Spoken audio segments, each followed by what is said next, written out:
का स्वागत है आज इस सुबह की इस सर्विस में। बाइबल में लिखा है कि आज का दिन यहोवा ने बनाया है। आमीन। किसने बनाया आज का दिन? यहोवा ने। कोई बीमारियों ने नहीं बनाया है, कोई परेशानियों से नहीं बनाया है, शैतान ने नहीं बनाया है, पर हमारे ये यहोवा ने बनाया है। तो आज के यहोवा के बनाए हुए दिन में हम खुशी से रहेंगे, पूरी आत्मा मन और अपनी सारी शक्ति से परमेश्वर की स्तुति और आराधना करेंगे।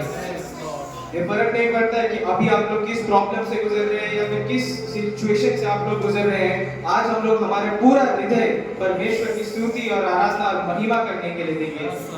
परमेश्वर से कहेंगे कि हम एक ग्रेटफुल हार्ट के साथ आते हैं प्रभु तेरे सामने, क्योंकि वो परमेश्वर है जो हमारी स्तुतियों में विराजमान होता है। बोलता है जहाँ दो या दो से अधिक इकट्ठा होते हैं मेरी उपस्थिति वहाँ पे होती है, और हम लोग दो या दो से कहीं अधिक हैं। ये हम विश्वास करते हैं कि आज की स्तुति और आराधना में परमेश्वर की आत्मा हमारे बीच में बढ़ जाएगी। हम लोग उनके मिरेकल्स हमारे बीच में देखेंगे, हमें आजाद करेगा ऊपर। आज की स्तुति और आराधना की हम शुरुआत करते हैं इस पहले गीत के साथ, यीशु मेरा राजा, यीशु मेरा।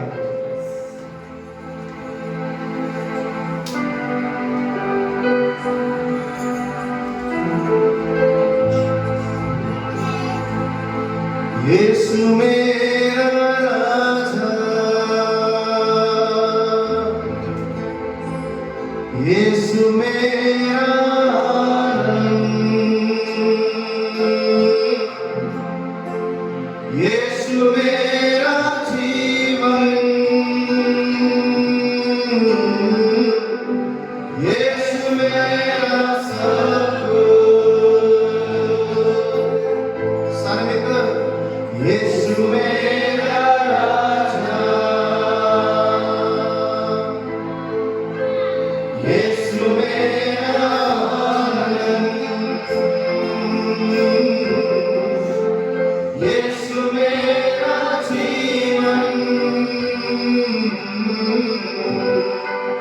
यीशु मेरा सब कुछ। वही कहे यीशु मेरा राजा, यीशु मेरा राजा,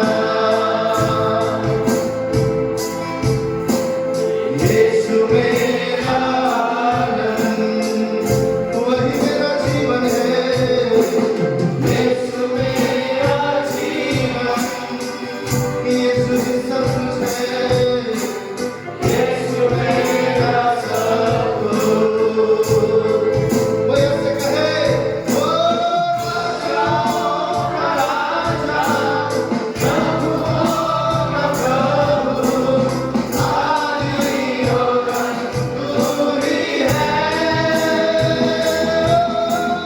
राजाओं का राजा, प्रभुओं का प्रभु, आदि और अंत तू ही है। यीशु मेरा राजा, यीशु मेरा राजा, सब कहे यीशु मेरी शांति है। यीशु मेरा शांति, वही हमारी नीति है। यीशु मेरी नीति है। ओ यीशु मेरा सब कुछ। इस वक्त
उठाते हैं तेरा नाम, तेरी स्तुति करते हुए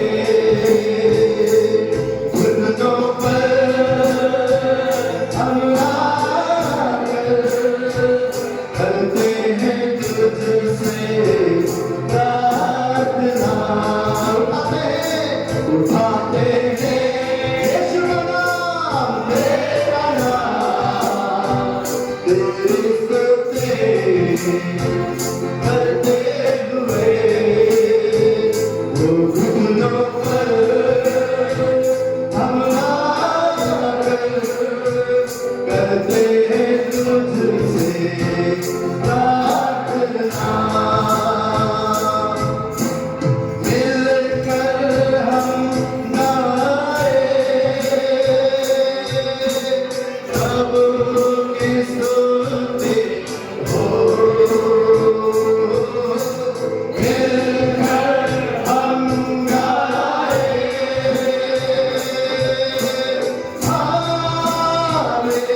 हालेलुया, हालेलुया।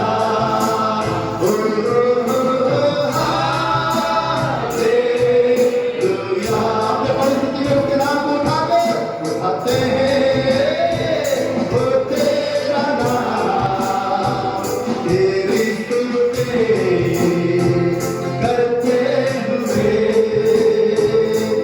घुटनों पर हम आकर करते हैं तुझसे प्रार्थना।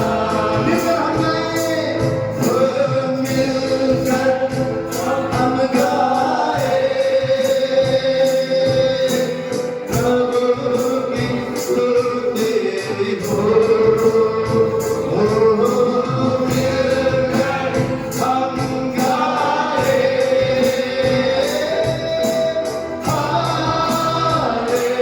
हालेलुया,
हर बीमारी उसके सामने झुकता है, हर उपद्रव है उसके सामने झुकता है, शैतान उसके सामने झुकता है, हर एक नाम उसके सामने झुकता है।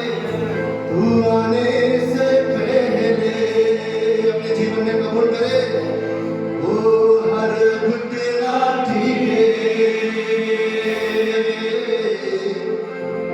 सारे प्रभु करे यीशु ही परमेश्वर। अपने हाथों को उठाकर राजाओं का राजा, प्रभुओं का प्रभु, आदि और अंत तू ही है। राजाओं का राजा, प्रभुओं का प्रभु, आदि और अंत तू ही है। आदि और अंत तू ही है।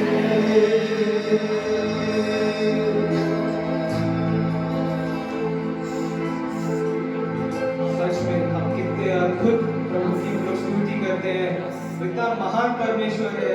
वो आपका पिता ने आपके और मेरे पापों के लिए अपनी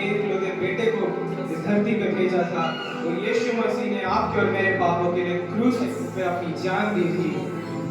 ऐसा परमेश्वर, ऐसा प्यार करने वाला परमेश्वर, ऐसी हमारी परवाह करने वाला परमेश्वर पूरे संसार में कहीं नहीं है।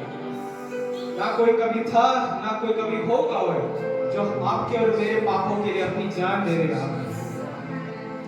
आइए हम इस प्रभु को कहें, मैंने ढूंढा ये सारा जहां, तेरे जैसा ना कोई मिला। मैंने ढूंढा ये सारा जहां, तेरे जैसा ना कोई मिला। जैसे तूने किया है क्षमा, तेरे जैसा ना कोई मिला। तेरे जैसा ना कोई मिला, तेरे जैसा ना कोई मिला। मैंने ढूंढा ये सारा जहां, तेरे जैसा ना कोई मिला। जैसे तूने किया है क्षमा, तेरे जैसा ना कोई मिला। तेरे जैसा ना कोई मिला, तेरे जैसा ना कोई मिला। मैंने ढूंढा ये सारा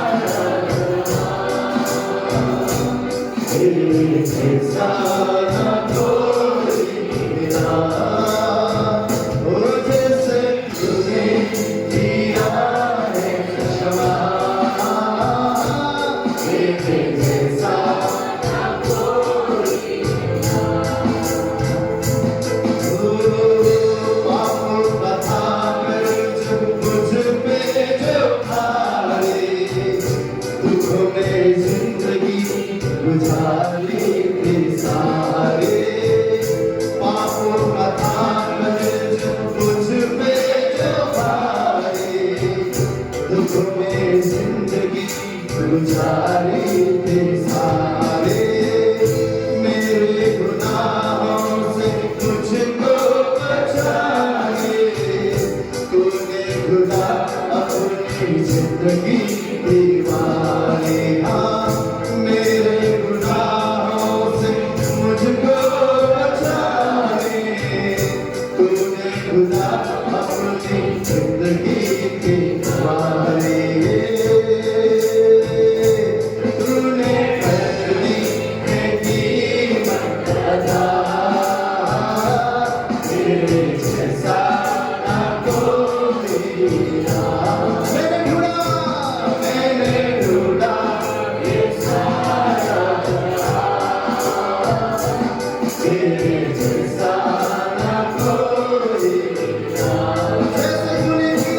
जैसे तूने किया है क्षमा, तेरे जैसा ना कोई मिला। तेरे जैसा ना कोई मिला, तेरे जैसा ना कोई मिला। मैंने ढूंढा ये सारा जहां, तेरे जैसा ना कोई मिला। जैसे तूने किया है क्षमा, तेरे जैसा ना कोई मिला।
तेरे जैसा कोई ना,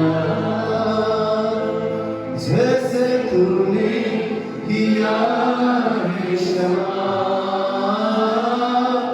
तेरे जैसा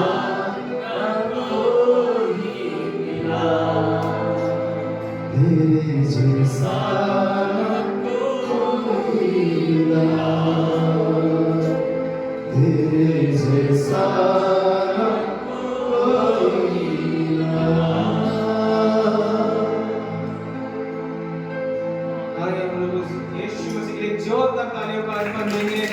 वो महान महान प्रभु है, वो हमारा राजा है, हमारा प्रभु है, वो हमारा सच्चा गड़रिया है। तो उस गीत को गाएंगे, यीशु है सच्चा गड़रिया, उसकी हम भेड़ हैं। ये सब हाथों को यूं चलता है। अगर वो हमारा चरवाहा है तो हमारे जीवन में कोई घटी नहीं हो सकती। परमेश्वर ने हमारे जुबान पर वो सामर्थ्य दिया है जो हम कबूल करते हैं हमारे जीवन में हाँ और आमीन के साथ हो जाता है। सब जन अपने जीवन के हालात में इस समय कन्फेस करें, यहोवा मेरा चरवाहा है और मेरे जीवन में किसी बड़ी बात की कमी और घटी नहीं हो सकती। हर जन हाथों को उठा कर वादी पहाड़ी मेरे चलता है, जहाँ पे सुखदाई झरने बहते हैं। वो जानता है हमारे लिए सुखदाई झरने कहाँ है, वो जानता है हमारे लिए हरी चराई कहाँ है, वो हमारा उत्तम चरवाहा है। वादी पहाड़ी मेरे चलता है, जहाँ पे सुखदाई झरने बहते हैं। कोई खामोश ना रहे, यीशु है सच्चा गड़रिया, उसकी हम भेड़ हरी चराइयों में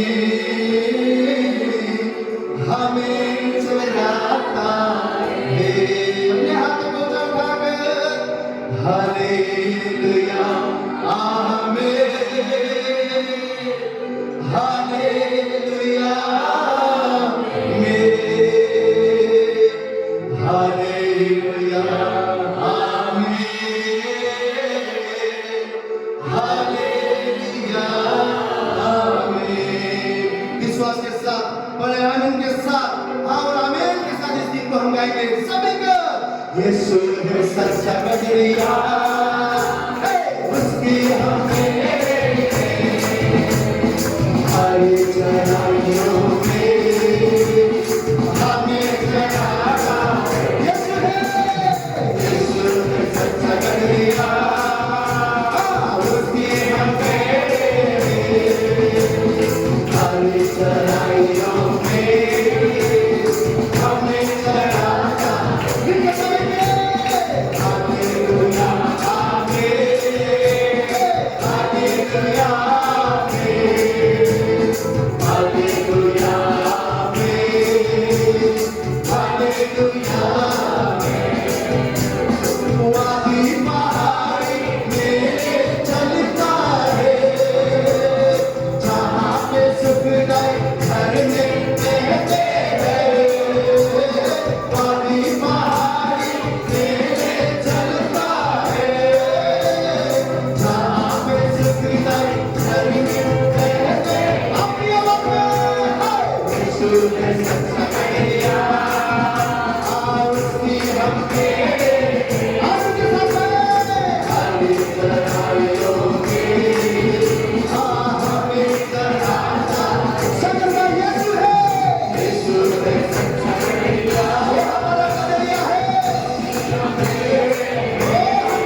चढ़ाइयों में हमें चढ़ाता वही गावे hallelujah hallelujah hallelujah hallelujah hallelujah हमको किसी का अब तो डर नहीं है क्योंकि यीशु जो मेरा साथी है हमको किसी का अब तो डर नहीं है क्योंकि यीशु जो मेरा साथी है यीशु है सच्चा गलिया उसकी हमें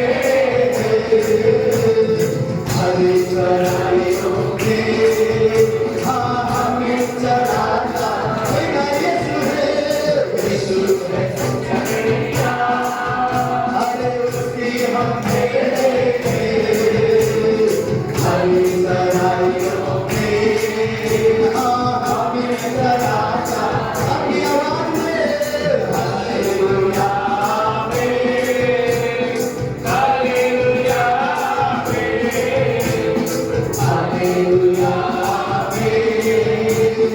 हालेलुया उसमें आनंद मनाते हुए हालेलुया हालेलुया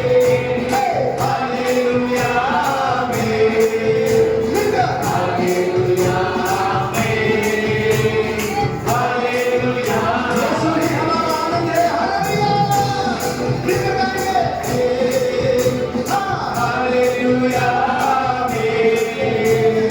हालेलुया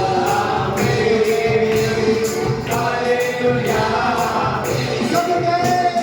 संकट में मेरी रक्षा वो करता है शैतान के हाथों से हमें छुड़ाता है संकट में मेरी रक्षा वो करता है शैतान के हाथों से हमें छुड़ाता है यीशु है सच्चा गलिया उसकी हमें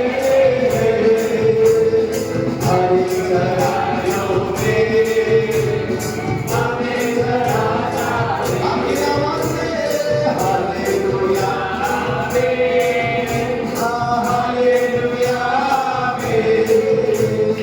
हालेलुया हालेलुया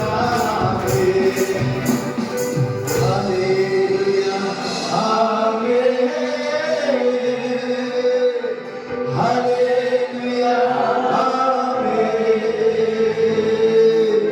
हालेलुया हालेलुया वो हमारा चरवाहा इस बात को आमीन के साथ घोषित करे हालेलुया आमीन सब गाएं हालेलुया हालेलुया हालेलुया हमको किसी का अब तो डर नहीं है क्योंकि यीशु जो मेरा साथी है हमको किसी का अब तो डर नहीं है क्योंकि यीशु जो मेरा साथी है यीशु है सच्चा गलिया उसकी हम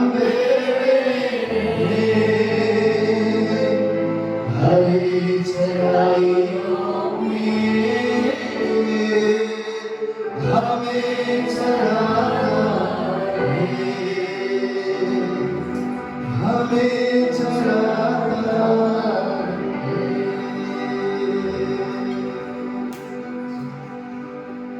वो महान परमेश्वर हमारा प्रभु है, महान परमेश्वर हमारा राजा है, वो महान परमेश्वर हमारा चरवाहा है, वो महान परमेश्वर हमारा पिता है। उस महान महान परमेश्वर ने क्रूस पे हमारे सारे पापों को माफ कर दिया। वो महान परमेश्वर कहता है कि खटखटाओ तो तुम्हारे लिए खोला जाएगा, ढूंढो तो तुम्हें पाओगे, मांगो तो तुम्हें दिया जाएगा। सबसे हमें पता चलता है कि हमारा प्रभु कितना भला है, कितना अद्भुत परमेश्वर है वो, कितना भला है, उसकी भलाई सदा की है। तो आइए हम स्तुति और आराधना में बने रहे, हमारे हाथों को हम स्वर्ग की ओर उठाएंगे और इस परमेश्वर से कहेंगे, प्रभु परमेश्वर तू कितना भला है, तेरी भलाई सदा की है। प्रभु परमेश्वर तू कितना भला है, तेरी भलाई सदा की है। प्रभु परमेश्वर तू कितना भला है, तेरी भलाई सदा की है। मेरा दिल तुझे धन्यवाद देता, मेरा प्राण तुझे स्तुति देता। मेरा दिल तुझे धन्यवाद देता, मेरा प्राण तुझे स्तुति देता। प्रभु परमेश्वर तू कितना भला है, तेरी भलाई सदा की है। प्रभु परमेश्वर तू कितना भला है, तेरी भलाई सदा की है। तो मेरा दिल तुझे धन्यवाद देता, मेरा प्राण तुझे स्तुति देता। तो मेरा दिल तुझे धन्यवाद देता, मेरा प्राण तुझे स्तुति देता।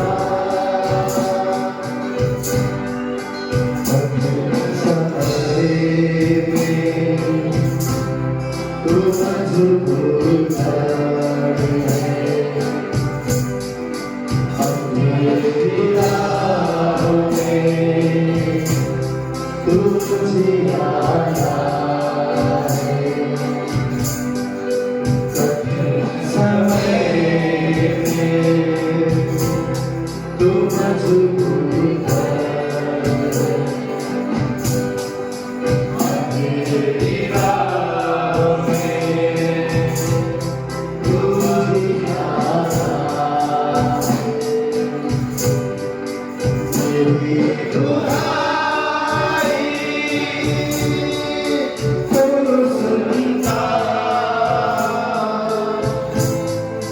मेरा प्रभु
जिंदगी में कन्फेस करें प्रभु परमेश्वर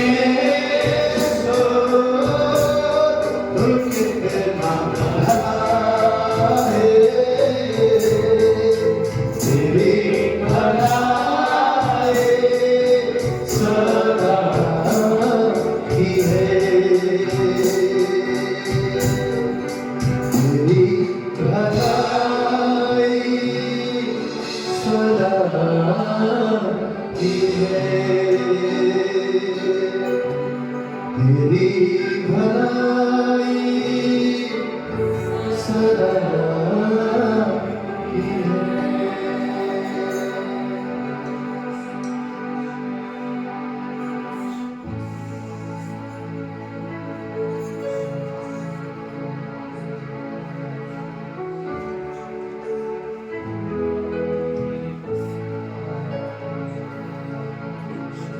करुणा भलाई तेरी सदा रहेगी मुझ पर तेरे विश्वास की योग्यता यीशु राजा देखूंगा मैं उम्र भर मैं हाथ उठाकर गाऊंगा यीशु तेरा नाम है ऊंचा मैं हाथ उठाकर गाऊंगा यीशु तेरा नाम है ऊंचा यीशु से भरोसा मेरा तू ही सहारा है मेरा मुश्किल समय में तू ही दिलासा साथ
मुझ पर,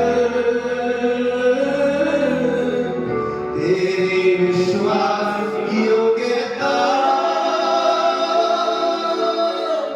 देखूंगा मैं उम्र भर। हम हाथ उठाकर गाएंगे, यीशु तेरा नाम है ऊंचा। हम हाथ उठाकर गाएंगे, यीशु तेरा नाम है ऊंचा। यीशु तेरा नाम है ऊंचा। यीशु तेरा नाम है ऊंचा।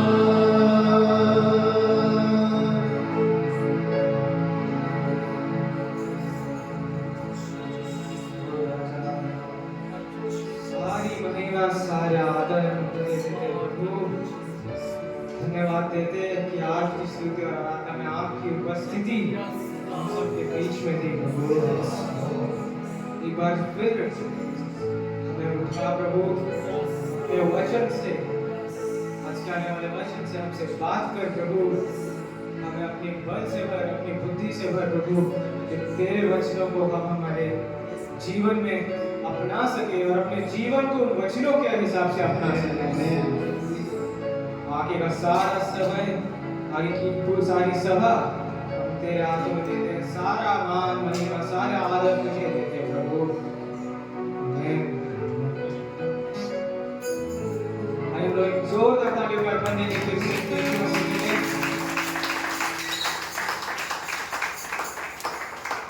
आप सब बैठ सकते हैं। हालेलुया। हम बहुत ही ज्यादा आनंदित हैं। हमारा आनंद का कारण कौन है? हमारा परमेश्वर। हालेलुया।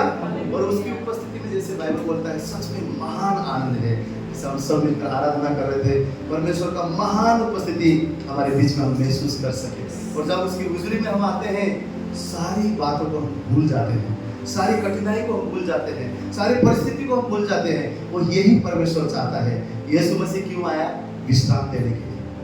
प्रभु ने क्या कहा? हे बोझ से दबे हुए लोग, हे परेशानी से दबे हुए लोग, ये अपने अपने दुख और संकट में दबे हुए लोग, मेरे पास आओ। यीशु मसीह ने क्या बोला? मैं दोष लगाने के लिए नहीं आया हूँ, परंतु मैं क्या करने आया हूँ? बचाने के लिए आया हूँ, मैं छुड़ाने के लिए आया हूँ, मैं सहारा देने के लिए आया हूँ। फरीसी लोग के बारे में आपने देखे होंगे, वो इतने ज्ञानवान लोग थे, इतने शास्त्र उनके दिल में, मतलब मन में रंग था, वो शास्त्र लेके घूमते थे। लेकिन पता है, परमेश्वर यीशु मसीह उनको भाव तक नहीं देता था। क्यों? क्योंकि प्रभु यीशु मसीह कैसे लोगों के लिए आया था? जो बोलता है प्रभु मुझे तेरी जरूरत है, जो बोलता है प्रभु मैं तेरे बिना कुछ नहीं कर सकता हूँ, जो बोलता है प्रभु मेरे जीवन में तेरी जरूरत है। क्योंकि यीशु मसीह ने क्या बोला? बीमारों को वैद्य की जरूरत है ना? जो कमजोर है, जो आत्मा में दबे हुए हैं, जो लाचार है, उनको मेरी जरूरत है। यीशु को उठाने के लिए आया हूँ, यीशु को बचाने के लिए आया हूँ। सोचिए वो दिन जब प्रभु हमारे जीवन में नहीं था, सोचिए वो समय जिस समय हमारे आंखों में आंसू था, कोई सहारा नहीं था, उस समय हमारा खुदा आया, हमारा परमेश्वर आया, जिसे हम जानते भी नहीं थे, और उसने आकर हमारे जीवन में कार्य करना शुरू किया। और आज हम कौन है? उसके संतान है। और आज हमारा आनंद होने का कारण इसलिए नहीं कि प्रभु ने हमें आशीष किया, लेकिन आज भी हमारा आनंद होने का कारण प्रभु यीशु मसीह की उपस्थिति है, उसका नाम है। हालेलुया। और जैसे उसकी पवित्र आत्मा यहाँ पर मंडर आता है, उसने क्या वादा किया? जब 2 या 2 से ज्यादा इकट्ठा होंगे, मैं वहां मौजूद रहूंगा। ये उसका वादा है। हमारी बड़प्पन नहीं है कि हमने गाना गाया और प्रभु आया, हम इकट्ठा हुए, प्रभु आया, लेकिन उसका वादा, इतना अद्भुत प्रेम करने वाला परमेश्वर स्वर्ग छोड़कर हमारे बीच में आ जाता है। और आज आप में से हर एक जन धन्य लोग हैं। पता है क्यों? अच्छे परिस्थिति में, अच्छे हालात में, मैं फिर से कहूँगा, हर कोई हालेलुया बोल सकता है, हर कोई थैंक यू जीसस बोल सकता है, प्रभु भला है बोल सकता है। लेकिन कठिन परिस्थिति में, तूफान में, आंधी में, हर विपरीत परिस्थिति में, हर विपरीत हालात में जो व्यक्ति परमेश्वर को बोल सकता है ना, प्रभु तू भला है, वो मैं कहता हूँ ब्लेसेड इंसान है, वो ब्लेसेड लोग हैं जो हर परिस्थिति में परमेश्वर को भला ले सकते। हालेलुया। और आप में से हर एक जन आज परमेश्वर की स्तुति करने के लिए उसके ऊपर में आए, और मैं आपसे कहना चाहता हूँ आप भले लोग हैं, आप आशीषित लोग हैं, आप ब्लेसेड लोग हैं। हम में से हर एक जन ब्लेसेड है क्योंकि प्रभु ने हमसे प्रेम किया है। हालेलुया। इस सुबह बोलेंगे मैं ब्लेसेड हूँ, मैं आशीषित हूँ, मैं आशीषित हूँ, मैं चुना गया हूँ, बुलाया नहीं पर चुना गया, पर चुना गया।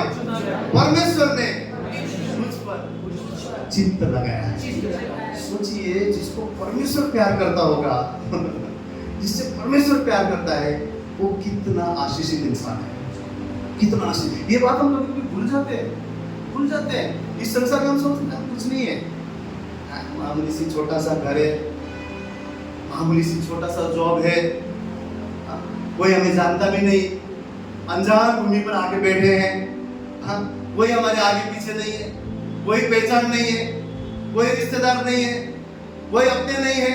हम अपने आप को इस संसार में यहाँ की चीजों में कंपेयर करने लगते हैं और बहुत नाखुश हो जाते हैं और सोचते मेरा कोई भी वजूद नहीं है।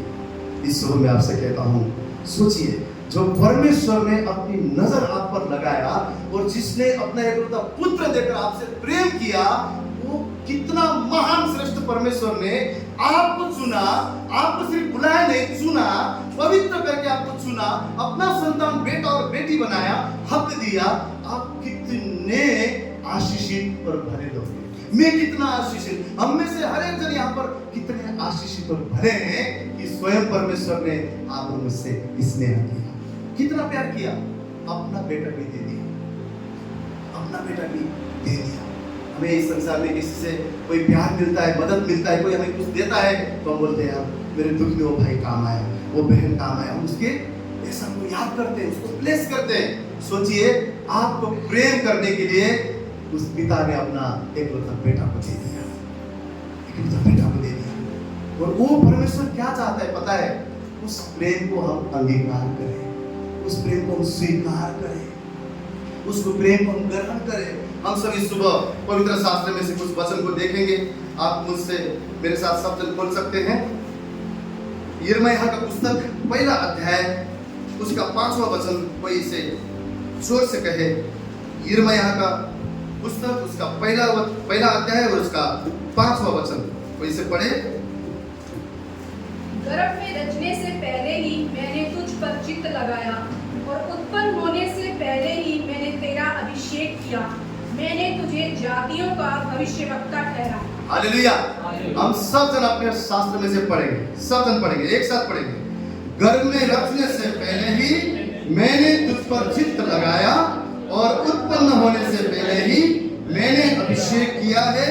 मैंने तुझे जातियों का भविष्यवक्ता ठहराया है। हालेलुया।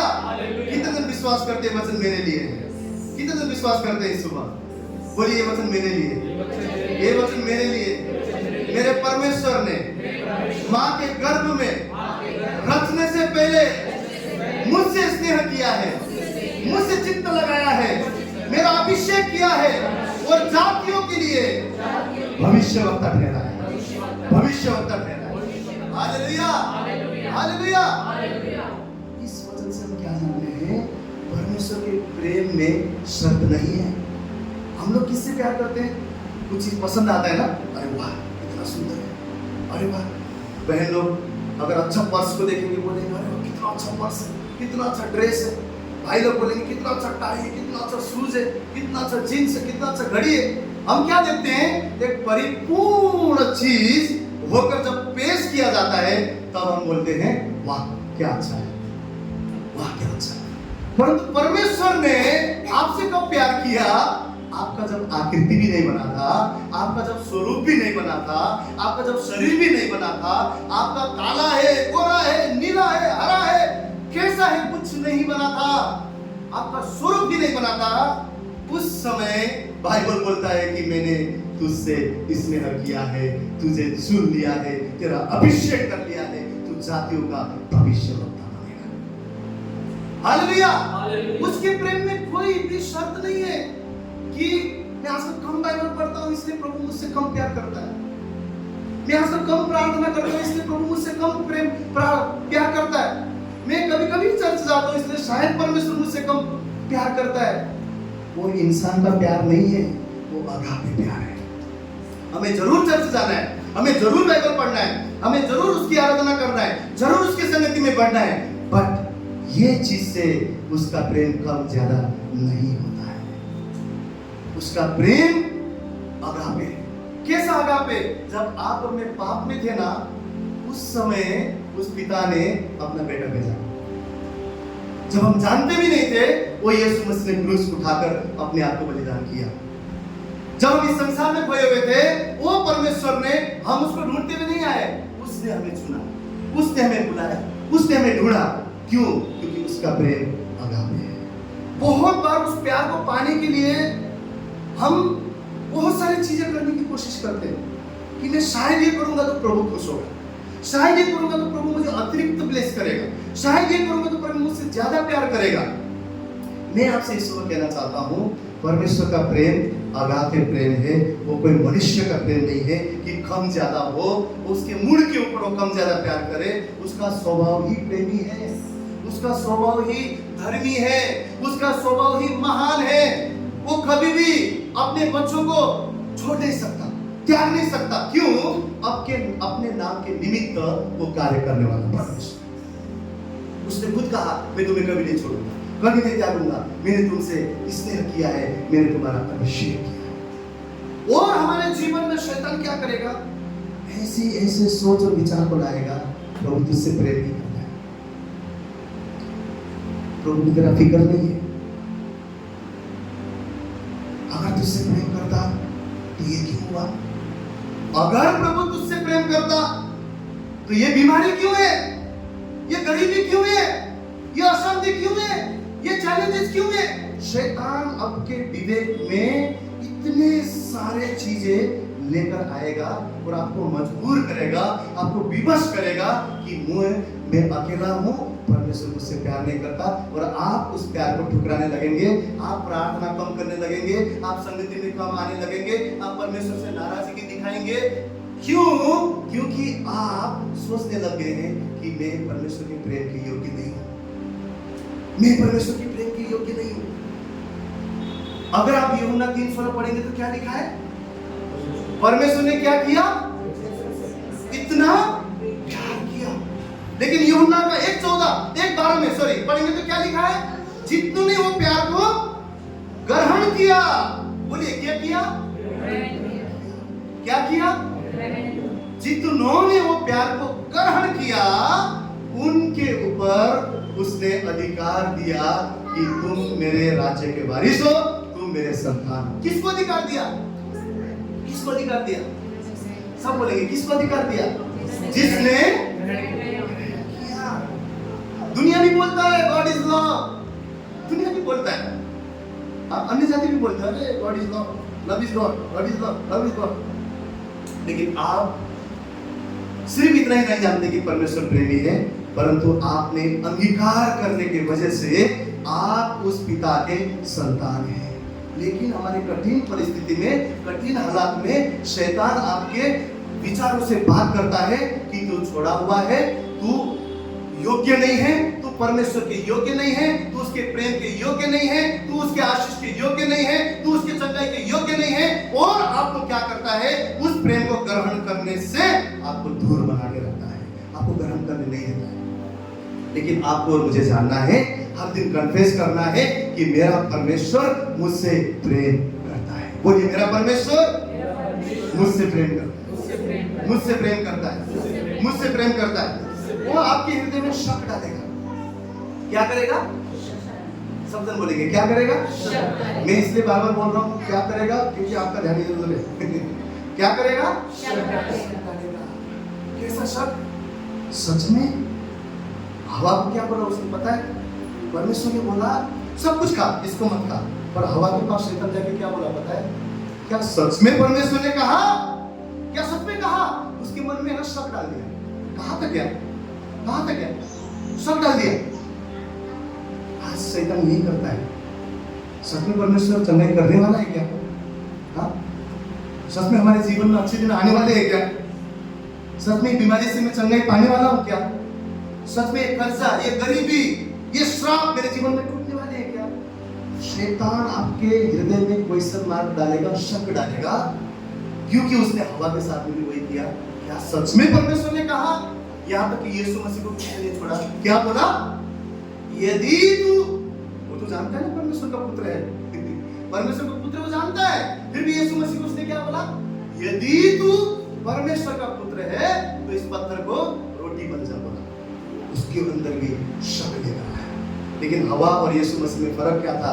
यीशु मसीह ने उस शैतान को वचन के द्वारा वहां से भगाया और हवा उसकी बात में आ गई। कहीं बार आपकी सोचों में शैतान ऐसा कार्य करेगा, आपको फिसला देगा, आपको फुसला देगा, आपको इतना ज्यादा नेगेटिव चीजों से भर देगा, आप सोचोगे मैं परमेश्वर के योग्य नहीं, परमेश्वर ने मुझे छोड़ दिया है। अगर परमेश्वर होता तो मेरे जीवन में ये क्यों हुआ? आपकी जिंदगी में बहुत बड़े बड़े क्वेश्चन लाके आपको मजबूर करने का सोचने के। फिर क्या होगा पता है? आपको प्रार्थना करने का मन नहीं होगा, आपको आराधना करने का मन नहीं होगा, आपको संगति नहीं अच्छी लगने लगेगा, आप चिड़चिड़े हो जाएंगे, आप प्रभु के आनंद को समझ नहीं पाएंगे, प्रभु के प्रेम को समझ नहीं पाएंगे। क्यों? क्योंकि शैतान ने अपना खेल खेल चुका, आपको मजबूर कर दिया, आपको सोच में डाल दिया। क्या सच में परमेश्वर ने कहा था? क्या सच में परमेश्वर ने कहा था? यीशु मसीह को जो बोला वो आपके जीवन में क्वेश्चन लेकर आएगा। अगर तू परमेश्वर का संतान है तो, अगर तू परमेश्वर का बेटा है तो, अगर तू जीवित परमेश्वर की आराधना करने वाला इंसान है तो क्वेश्चन डालेगा। फिर आप मजबूर हो जाएंगे, मेरे जीवन में सच में नहीं हो रहा है। फिर आप परमेश्वर के प्रेम को ठुकराने लगते हैं। और यूहन्ना का पुस्तक कहता है 3 अध्याय में, जो कोई उस परमेश्वर ने भेजा हुआ बेटे को, उसके प्रेम को अंगीकार नहीं करता है, जो कोई उसको ठुकराता है, उस इंसान के ऊपर पहले से ही दंड की आज्ञा बोला गया है। कई बार इस वचन को हम इसलिए सोचते हैं कि अन्य जाति के लिए है। परमेश्वर का प्रेम ठुकराना भी, परमेश्वर का प्रेम ठुकराना भी परमेश्वर को ठुकराना है। आपको हर दिन उठना है, हर दिन अपने जीवन में कन्फेस करना है, मैं प्रेम किया हुआ इंसान हूँ, मुझे परमेश्वर ने प्रेम किया है, मेरे जीवन में परमेश्वर का कार्य है, मेरे ऊपर परमेश्वर का नजर है, परमेश्वर ने मेरे ऊपर अपना प्रेम दर्शाया है। उस प्रेम को ग्रहण करना है। पहला मुद्दा, पहला चीज, हमें उसके प्रेम को सदा प्रेम में बना रहना है। इसी बात को कहा जाता है कि यीशु में बना रहना। यीशु में बना रहना क्या है? उसके प्रेम में बना रहना। हमको हमेशा उसके प्रेम में बना रहना है, कभी भी शैतान के बातों में नहीं आना है। आपको जानना है कि मैं शक में नहीं पर विश्वास में जीऊंगा। बोलिए, मैं शक में नहीं, शक में नहीं, अविश्वास में नहीं, परंतु विश्वास में जीऊंगा, विश्वास में जीऊंगा। शैतान क्या लाता है? शक लाता है। परमेश्वर क्या लाता है? विश्वास। धर्मी जन किससे जिएगा? शक से जिएगा, विश्वास से जिएगा। और शैतान विश्वास को चुराएगा और क्या करेगा? आपको परमेश्वर के नजदीक जाने से वंचित करेगा। जब आप परमेश्वर के नजदीक नहीं होते, मैं आपसे कहता हूं, जब हम परमेश्वर की हुजूरी में नहीं होते, जब हम परमेश्वर से दूर होते ना, वो हमको कैसे भी पटक पटक के मार सकता है, क्योंकि हम सामर्थ्यहीन हो जाते हैं, सामर्थ्यहीन हो जाते हैं। वो हमारे इमोशंस के साथ खेलेगा, हमारे विचारों के साथ खेलेगा, हमारे जीवन में ऐसा पटकेगा, इधर से उधर से जैसा चाहिए वो ऐसे हमारे जीवन को यूज करेगा। हम इतने बेबस और लाचार हो जाएंगे, इतने सालों के बाद, मसीह में होने के बाद में भी हम लाचार हो जाएंगे। क्यों? क्योंकि हमने शैतान की बातों को सुना और हवा के समान विश्वास किया और हमने परमेश्वर के प्रेम को ठुकरा लिया। तो पहला चीज हमें याद रखना है कि हम शक में नहीं पर हम विश्वास में जिएंगे। इस विश्वास में कि मां के गर्भ में रचने से पहले मेरे परमेश्वर ने मुझ पर चित्त लगाया है, मेरा अभिषेक किया है और कई जातियों के ऊपर मुझे भविष्यवक्ता ठहराया है। एक कार्य मुझे परमेश्वर ने सौंपा है। इस विश्वास के साथ हमें जीना है। अगर ये धारणा आपके अंदर नहीं आ रहा है, अगर आप अकेले महसूस करते हैं, अगर आप ये जानते हैं कि ओहो मेरे जीवन में बहुत सारे क्वेश्चंस हैं, अगर प्रभु मुझसे प्यार करता है तो ये क्यों हुआ वो क्यों हुआ, आज मैं आपको वचन के द्वारा चाहता हूँ कि आप अपने जीवन को जांचें, अपने आप को फिर से उस प्रेम में लेकर आए, उस प्रेम में अपने आप को दिखाए, उसमें डूबते जाए। हम सब में नहीं, हम विश्वास में जिएंगे। हालेलुया। दूसरा पॉइंट, परमेश्वर हमारे जीवन में उपस्थिति चाहता है। परमेश्वर की उपस्थिति में चलने के लिए परमेश्वर हमें सदा पूरे पवित्र शास्त्र में कहता है क्या चाहता है परमेश्वर, उसकी उपस्थिति में हम चलें, उसकी उपस्थिति में हम चलें। बहुत बार हम लोग क्या करते हैं, परमेश्वर की उपस्थिति को हम लोग क्या समझते हैं, हम कलीसिया जा रहा हूँ, जाके बैठता हूँ, आराधना होता है, खड़े तो थाली भी बजा देता हूँ, वचन पास्टर बांटते सुनता भी हूँ, हो गया उपस्थिति में चले रहा हूँ। ये हम सोचते हैं, परमेश्वर की उपस्थिति में आना क्या है। जब आप कलीसिया आते हैं, जब आप आराधना में आते हैं, ये कोई शो नहीं चल रहा है कि सिंगर और म्यूजिशियन बजा रहे हैं और आप बोल रहे हो वाह शाबाश ब्रदर बहुत अच्छा गाया। शो नहीं है। आप में से हर एक जन यहाँ पर ऑडियंस बन के नहीं आए हैं, आप इनके साथ उस राजाधि राजा का आराधना करने के लिए आए हैं। ये आराधक नहीं है, आप आराधक हैं। इनके साथ साथ आप भी आराधक हैं, हम सब आराधक हैं। क्या यीशु मसीह ने बोला सिर्फ क्वायर और म्यूजिशियन आत्मा और सच्चाई से गाएंगे? आज भी ऐसे लोगों को ढूंढता है जो आत्मा और सच्चाई से उसकी आराधना करते हैं। वो आराधक आप हैं, वो आराधक आप हैं। अच्छा सूर्य आराधक नहीं है, अच्छा बजाना आराधक नहीं है, टैलेंट आराधक नहीं है। उस स्त्री ने क्या किया, जो भी कुछ था वो इत्र को लेकर परमेश्वर के पांव पर गिरा दिया। वो उनके चेले बोलने लगे, अरे इसको बेचते थे तो कितना पैसा आता था। प्रभु ने उसके हृदय को जाना, इसका जो उत्तम चीज है ना उसने मेरे लिए अर्पण किया। आपका उत्तम चीज आपकी आराधना है। कोई लोग बोलते कितना छोटा चर्च है, क्या जाने होगा। परमेश्वर छोटा बड़ा नहीं देखता, परमेश्वर वफादारी देखता है, परमेश्वर ईमानदारी देखता है।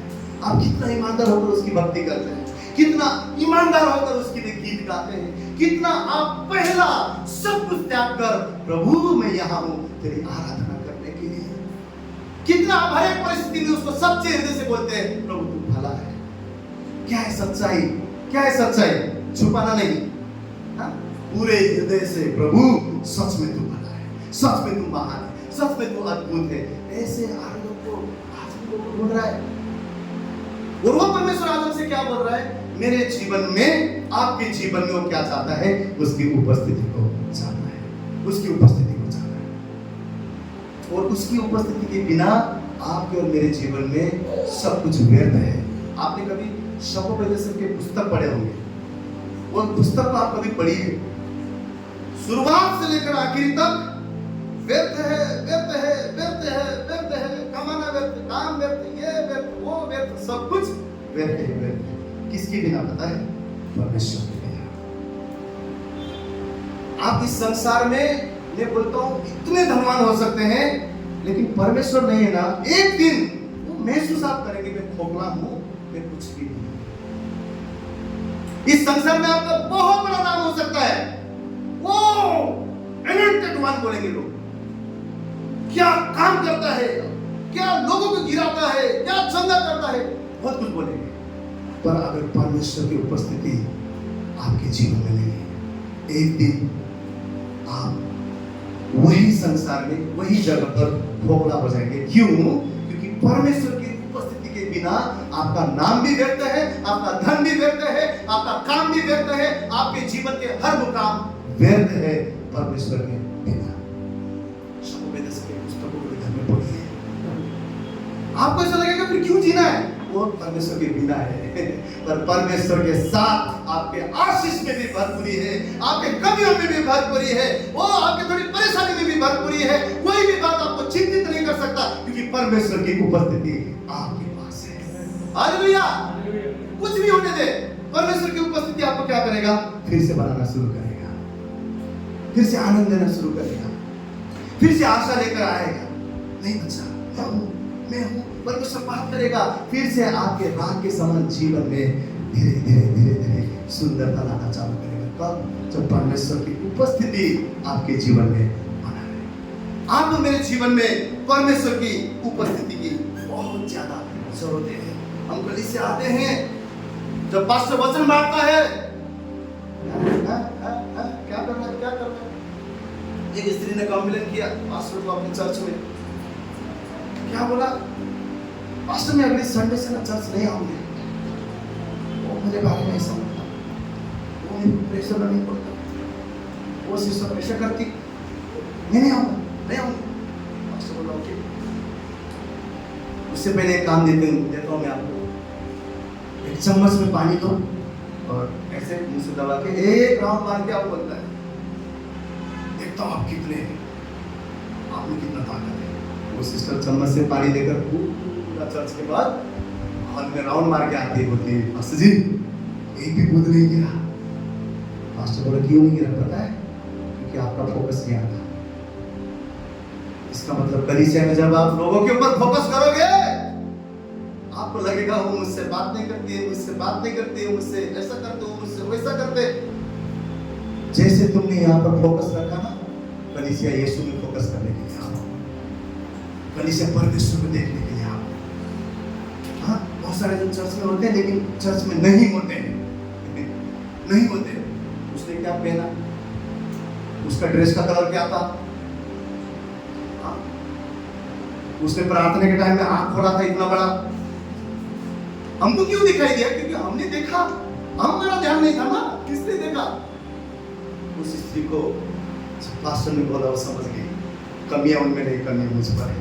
मैं अब यीशु को देखूंगी, मैं अब यीशु को देखूंगी, मैं उसको देखकर चलूंगी। हमारा कलीसिया आना ऑडियंस होके आना नहीं है, अरे आपको पार्टिसिपेट होना है, आपको हिस्सा लेना है, बोलना प्रभु मैं यहाँ हूँ, मैं तेरी आराधना करने के लिए आया हूँ, प्रभु पूरे मन से मैं तुझे आराधना दूंगी।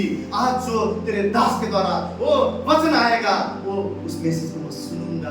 कितने दिन यहाँ से जाने के बाद घर में पहुंच के उस वचन को मनन करते, क्या क्या बोला आज प्रभु, क्या क्या बोला था, क्या बोला था, आप कितने से समय देते हैं, पास्टर ने क्या बोला था, ये वचन में क्या बोला था। आप लोग ने बाइबल पढ़ना क्या है, पता है, भर पढ़ना नहीं, आपको बाइबल पढ़ना है, आपको उसको मनन करना है, अपने परिस्थिति हालात में उसको मैच करना है कि प्रभु आपके साथ क्या बात कर रहा है। और चौथा मेन चीज, उस पर रेस्ट करना आना चाहिए। आप रेस्ट कब करेंगे वचन के ऊपर, जब आप उसको लेंगे। हमको तो यही याद रहता है कि प्रभु आज पास्टर ने बात क्या किया था, वचन क्या दिया था, इधर के क्यों इधर थे, लेकिन ध्यान बहुत दूर था, घर में दूध चढ़ाया था, आज गैस बंद करके आया कि नहीं, लॉक तो किया, चाबी लाया कि नहीं। इतने ज्यादा कंफ्यूजन, इतनी ज्यादा चिंता, इतना क्यों, फोकस नहीं, फोकस नहीं। यहाँ है और ले नहीं रहे हैं, यहाँ है ले नहीं रहे हैं। God is love, but Bible बोल रहा है अंगीकार कर, अंगीकार कर, ग्रहण कर, तभी तू मेरा संतान ठहरेगा। वचन आया, हाँ वापस वेरी नाइस वचन, जरूरत नहीं बोलने की, ग्रहण करो, मुझे जरूरत नहीं बोलने की, हाँ बार बार मुझे ब्रदर सिस्टर को बोलने की जरूरत नहीं, बहुत अच्छा वचन, उससे बेटर है कि मैं उसे ग्रहण करूं, मैं उसे लूं। हम सबको ग्रहण, प्रभु ने बोला ग्रहण करोगे तभी तुम उसके संतान हो। हमें ग्रहण करना है, यहाँ पे हम दर्शक नहीं है, यहाँ पे आप में से हर एक जन उसके बच्चा है, उसके पार्टिसिपेट किए हुए लोग हैं। आपको बोल रहे हैं प्रभु तूने बात किया, ये बच्चों को ले। जब आप ये विश्वास से आएंगे ना, इंसान बात कर रहा है फिर आप ग्रहण नहीं करेंगे। जब आप ये विश्वास से आएंगे ना, आज खुदा ऊपर से मन्ना दे रहा है, तब आप ग्रहण करेंगे। विश्वास कीजिए, वो जिंदा खुदा है, आपका परमेश्वर है, और वो जानता है आपके क्या प्यास है, क्या भूख है, क्या कमी घटी है। हाँ, कुंभार जानता है कहाँ पे हथौड़ी मारना है, कहाँ पे उसको लचक देना है, कैसे बर्तन बनाना है, कुंभार जानता है।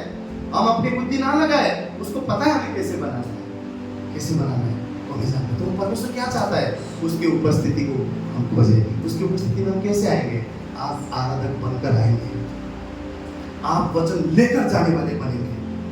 जब ऐसी चीजों में आप पढ़ेंगे, परमेश्वर क्या करेगा, अपनी उपस्थिति से आपको भर देगा। केवल कलीसिया आने से हम परमेश्वर की संगति में गहराई में नहीं जा सकते। लास्ट हफ्ता क्या मैसेज आया, कोई बोलेगा यहाँ तक पानी सफिशिएंट है, इतना ही भीगना चाहता मैं, कोई बोलेगा कमर तक बस इतना ही भीगना है, कोई बोलेगा गले तक उतना ही भीगना है। लेकिन जब बारिश वो नदी डुबा देगा तो आपको अपना भोजन, जो अपना भोजन है वो भी महसूस नहीं होगा और उस नदी के पानी के साथ आप बहने लगेंगे। जितना ज्यादा पवित्र आत्मा में आप डूबेंगे, जितना ज्यादा परमेश्वर की उपस्थिति में आप खोएंगे, जितना ज्यादा उसकी उपस्थिति को ढूंढेंगे, कोई भी चीज आपको फोर्स करके दबा नहीं सकता, परंतु वो पवित्र आत्मा के फ्लो, परमेश्वर की उपस्थिति आपके जीवन को इतना हल्का कर देगा, आप अपना मनमानी नहीं करेंगे, उस फ्लो के साथ में बढ़ते जाएंगे। एक नदी पार करने वाला ऐसा नदी आ रहा है और बोले कि नहीं मैं तो इधर ही जाऊंगा और पार करूंगा, तो हो सकता है क्या? नहीं हो सकता।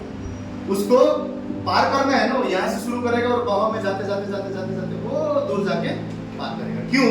बहाव के साथ में वो बहता रहेगा और एक दूर में जाकर वो, लेकिन वो बोलेगा मैं तो यहीं से जाऊंगा, तो पानी के ऑपोजिट में जाने की कोशिश करेगा। हम भी यही करते हैं। परमेश्वर बोलता है ऐसा बहे मेरे साथ, हम बोलते नहीं प्रभु मैं तो इधर ही हूं, मैं तो इधर से पार करने वाला, इधर से जाना है मुझे। तो बोलते नहीं मेरे फ्लो में चल, मैं जैसे लेके जा रहा हूं। ये फ्लो कब समझ पाएंगे? जब उसकी उपस्थिति में आएंगे, दर्शक बन के नहीं। जब आप हिस्सा लेने वाले कैंडिडेट्स बन के आएंगे, हिस्सेदार बन के आएंगे, तब आप उस फ्लो को समझ पाएंगे, उस गहराई में जा पाएंगे और बोलेंगे प्रभु अब तू जैसा चलाएगा मैं वैसे जाऊंगा, जहां तू बोलेगा वहां मैं जाऊंगा। उत्पत्ति के अध्याय में एक बात स्पष्ट लिखा हुआ है, क्या आप घर में जाकर पढ़ सकते हैं? परमेश्वर की उपस्थिति को परमेश्वर आदम के समय से चाहता था। उसने एक गार्डन बनाया है ना, उसको रखा, और बाइबल बोलता है दिन के समय में तो यहोवा परमेश्वर वहां आता था टहलने के लिए, सोचता था है ना आदम भी है, और एक वहां पर रिश्ता चाहता था, एक बात करना चाहता था। हमेशा बाइबल बोलता है कि दिन के ठंडे धूप में वो आता था वहां पर। ऐसा इतना अच्छा जगह जहां पर परमेश्वर स्वयं आता था, उसने आदम को रखा, हवा को रखा, और क्या बोला इसकी रक्षा करो, इसका रक्षा करो, यहाँ पर सारे फल खाओ, एक मत खाओ। तो उस दिन क्या हुआ? परमेश्वर ने बोला तू अगर खाएगा तो क्या हो जाएगा? क्या हो जाएगा? मर जाएगा। सब जन बोले क्या हो जाएगा? मर जाएगा। जिस दिन फल खाएगा क्या होगा? लेकिन आदम कितने साल जिया पता है? 930 साल। क्या जिस दिन खाएगा उसी दिन मर जाएगा बोला, और आदम मरा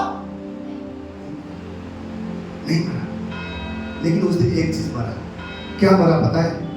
उस दिन परमेश्वर के साथ में उसकी संगति मर गया, उसकी उपस्थिति मर गया। परमेश्वर के साथ में जो उसकी उपस्थिति था, जो उसकी हुजूरी था, जो परमेश्वर की संगति में वो आता था, वो रिश्ता उस दिन मर गया उस पाप की वजह से। बाइबल बोलता है 930 साल में जाकर आदम मरा, परंतु बाइबल के मुताबिक आत्मिक जीवन उसी समय उसका मर गया। और परमेश्वर ने क्या किया पता है? उस आदम और हवा को उस वाटिका से निकाल दिया, उस करूब को बोला अब तू इसका रक्षा कर, परंतु आदम और हवा को उस जगह से निकाल दिया। परमेश्वर की उपस्थिति में यहाँ पर दो चीज हमने देखा। एक क्या देखा? पाप की वजह से, अनाज्ञाकारिता की वजह से परमेश्वर की उपस्थिति इस गार्डन में चला गया, रिश्ता टूट गया, रिश्ता का मृत्यु हो गया। दूसरा चीज हमने क्या देखा? उन्होंने एक अधिकार को खो दिया, एक ब्लेसिंग्स को खो दिया, और यहोवा ने उनको वहां से निकाल दिया, फिर नहीं रखा, निकाल दिया। परमेश्वर की उपस्थिति में अगर हम नहीं आते हैं, परमेश्वर की उपस्थिति को हम मामूली चीज समझते हैं, उसका कदर नहीं करते हैं, उस उपस्थिति में बने नहीं रहते हैं, और पाप, हमारे शरीर के कार्य, कोई भी चीजों से हम उपस्थिति से अगर दूर हो जाते हैं, पहला चीज परमेश्वर के साथ हमारा रिश्ता टूट जाता है।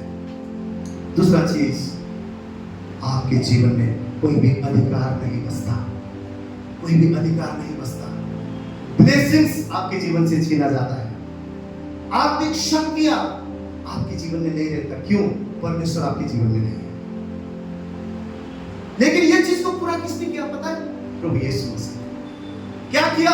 आज भी अगर कमी घटी में गिर भी जाते हैं, लेकिन जब बोलते हैं उस मध्यस्थीकर्ता को, प्रभु मैंने पाप किया है, प्रभु मैंने गुनाह किया है, और उपस्थिति में फिर से लौटकर आते हैं, तो यीशु का लहू बाइबल बोलता है हमें सारे पापों से शुद्ध करके, वो जो मीडिएटर है, वो जो वकील है, पिता से विनती करता है, पिता मैंने इसके लिए अपना जान, मैंने अपना लहू बहाया है, इसने क्षमा मांगा है, इसे माफ कर। और वो यीशु मसीह के वजह से फिर से हम क्या हो जाते हैं? परमेश्वर के साथ एक हो जाते हैं। लेकिन हमें ध्यान क्या रखना है? जब जब हम उसकी उपस्थिति से दूर होते हैं, हमारे जीवन में हम उसके संगति को खोते हैं और उसके अधिकारों को हमारे जीवन में हम खो देते हैं। इसलिए परमेश्वर की उपस्थिति की हमारे जीवन में जरूरत है। परमेश्वर की उपस्थिति की हमारे जीवन में जरूरत है, और अनाज्ञाकारिता के वजह से वो उपस्थिति हमारे जीवन से निकल जाता है, पाप से निकल जाता है। अर्थात परमेश्वर की उपस्थिति में चलने का अर्थ क्या है? कि हम पापों को छोड़कर, शरीर के कार्य को छोड़कर, अंधकार की शक्ति के कार्य को छोड़कर हम आज्ञाकारी होकर परमेश्वर में सदा आगे बढ़ते जाए, ताकि उसकी उपस्थिति में हम बने रहे। पहला चीज क्या था? हम शक में नहीं, विश्वास में जीते हैं, क्योंकि मसीह हमसे प्रेम करता है। दूसरा चीज क्या है?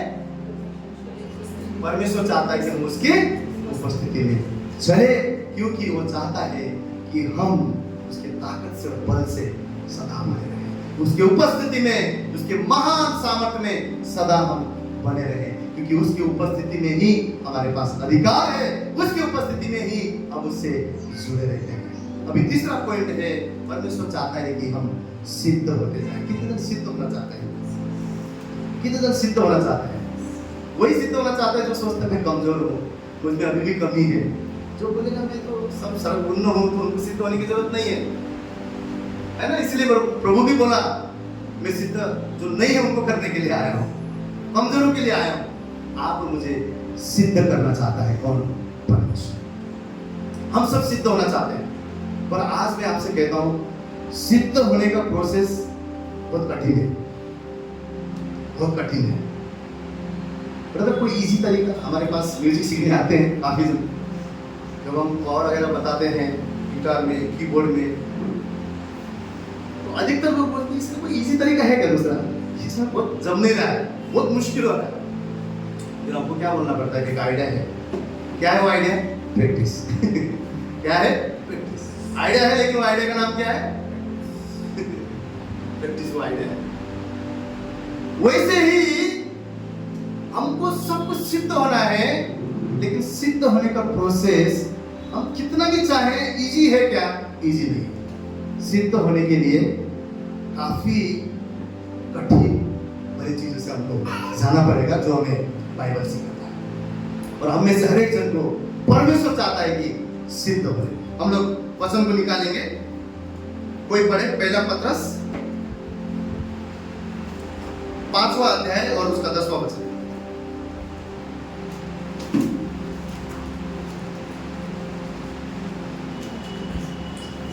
अब परमेश्वर जो सारे अनुग्रह का दाता है, जिसने तुम्हें मसीह में अपनी अनंत महिमा के लिए बुलाया है, तुम्हारी थोड़ी देर तक दुख उठाने के बाद आप ही तुम्हें सिद्ध और स्थिर और बलवंत करेगा। क्या करेगा? बोलिए सिद्ध, स्थिर और बलवंत करेगा। फिर से कहेंगे सिद्ध, स्थिर और बलवंत। कितने जन सिद्ध होना चाहते हैं? हम सब। स्थिर भी हम सब होना चाहते हैं, बलवंत भी हम सब होना चाहते हैं। फिर से भाई एक बार जोर से पढ़िए।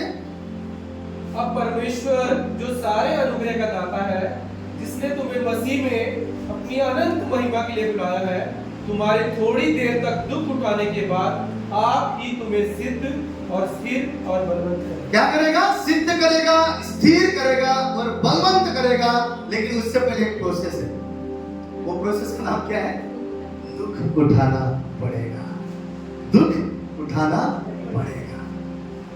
हाँ क्या? हाँ, दुख उठाना पड़ेगा। एक और वचन कोई पढ़ेंगे, याकूब का पहला पुस्तक, उसका 2 से लेकर 4 वचन। हे मेरे भाइयों, जब तुम नाना प्रकार की परीक्षाओं में पड़ो, तो इसको पूरे आनंद की बात समझो, यह जानकर कि तुम्हारे विश्वास के परखे जाने से धीरज उत्पन्न होता है, पर धीरज को अपना पूरा काम करने दो कि तुम पूरे और सिद्ध हो जाओ और तुम में किसी बात की घटी ना रहे। क्या बोल रहे हैं? नाना प्रकार की परीक्षा में पढ़ो तो इसको क्या करना? आनंद की बात समझना, क्योंकि नाना प्रकार की परीक्षाएं, नाना प्रकार के दुख, नाना प्रकार की तकलीफ के कारण आपका जीवन क्या होगा? सिद्ध होते जाएगा और तुम में किसी भी बात की घटी न होगी, किसी भी बात की घटी न होगी। सिद्ध करेगा कौन सा चीज? नाना प्रकार की दुख, नाना प्रकार की कठिनाई, नाना प्रकार की चैलेंजेस, नाना प्रकार की परीक्षाएं आपके जीवन को क्या करेगा? मजबूत करते जाएगा, सिद्ध करते जाएगा, बलवान करते जाएगा, सामर्थ्य बनाते जाएगा। क्या? नाना प्रकार की दुख और नाना प्रकार की कष्ट, नाना प्रकार की परीक्षाएं। और प्रभु का वचन हमें क्या बोल रहा है? ऐसा परिस्थिति अगर आपके जीवन में आए तो दुखी मत होना, परंतु आनंदित होना, क्योंकि अब तुम क्या होने वाले हो? बलवंत होने वाले हो, क्योंकि तुम अब सामर्थ्य होने वाले हो, क्योंकि तुम अब शक्तिशाली होने वाले हो। क्यों? क्योंकि प्रभु बोल रहा है नाना प्रकार की परीक्षाओं के द्वारा तुम्हारा आशा और ज्यादा मजबूत होता जाएगा और आशा को अपना काम करने दो और तुम्हारे जीवन में क्या होगा? सिद्धता आएगा और तुम क्या होंगे? तुम्हारे जीवन में किसी भी चीजों की कमी नहीं होगा। इसका मतलब क्या है पता है? हर परिस्थिति में आप खड़े होने के लिए इतना बल और सामर्थ्य हो जाएंगे कि कोई भी चीज आपको झुका नहीं सकेगा, क्योंकि इतना ट्रेनिंग आपने पा चुका है। किसके द्वारा? अलग अलग नाना प्रकार की कठिनाइयों के द्वारा। ये परमेश्वर एलाउ करता है आपके जीवन में, इसलिए कष्ट आता है, इसलिए दुख आता है, इसलिए तकलीफ आता है। तो कभी भी हमें ये नहीं सोचना है कि प्रभु मुझसे प्रेम नहीं करता है, प्रभु ने मुझे त्याग दिया है, लेकिन ये सोचना है परमेश्वर मुझे सामर्थ्य बनाना चाहता है, परमेश्वर मुझे सिद्ध बनाना चाहता है, परमेश्वर मुझे स्थिर रखना चाहता है, ताकि कोई भी हवा का झोंका, कोई भी तूफान मेरे जीवन के नींव को हिला ना पाए। हालेलुया! परमेश्वर दुख और कष्ट के द्वारा आपको बलवंत करना चाह रहा है, बलवंत करना चाह रहा है। अगर आप कष्ट और दुख में चल रहे हैं, अगर तूफान में हैं और आंधियों में हैं, आप सोचते हैं ऐसे कठिनाई परिस्थिति में मैं हूं, आप सोचते हैं ऐसे मुश्किल हालत में मैं हूं, किसी को बता नहीं सकता, ऐसे चैलेंज में फेस कर रहा हूं, आंधी और तूफान में परमेश्वर दो बातें आपके जीवन में चाहता है। पहला चीज क्या चाहता है पता है? अगर हम मरकुस के 4 पुस्तक घर में जाकर पढ़ेंगे, यहाँ पे हम नहीं निकालेंगे, घर में जाकर पढ़ेंगे, तो यीशु मसीह ने अपने चेलों को बोला, आओ हम नदी के उस पार जाएंगे। और नाव में सभी बैठ गए और बीच समुद्र में जाने के बाद में आप सभी जानते हैं वहां पर क्या हुआ? आंधी आई, तूफान आया और नाव टूटने की अवस्था में आ गया और सबको पता चल गया कि अब हम मर जाएंगे। इतना भयानक परिस्थिति वहां पर आया और यीशु मसीह क्या कर रहा था? पीछे के गद्दी में जाकर सोया हुआ था। और चेले ने क्या कहा पतरस ने? हे प्रभु, हमें बचा, हमें बचा, हमें बचा। तूफान में परमेश्वर चाहता है कि आप इधर उधर नहीं, परंतु उस परमेश्वर को पुकारे।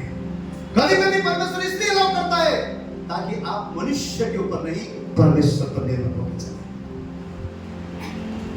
जब हम सोचते हैं ये मेरा मदद करेगा, जब हम सोचते हैं वो मेरा मदद करेगा, जब हम सोचते हैं यहां से ऐसा होगा, हम जब अपना दिमाग का सहारा लेते हैं, बाइबल कहता है अपने समझ की सहारा न लेना, परंतु संपूर्ण मन से उसके ऊपर भरोसा करना।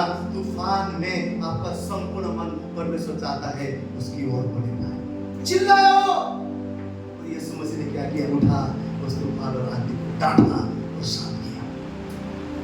ये सोचो ये घटना क्यों हुआ?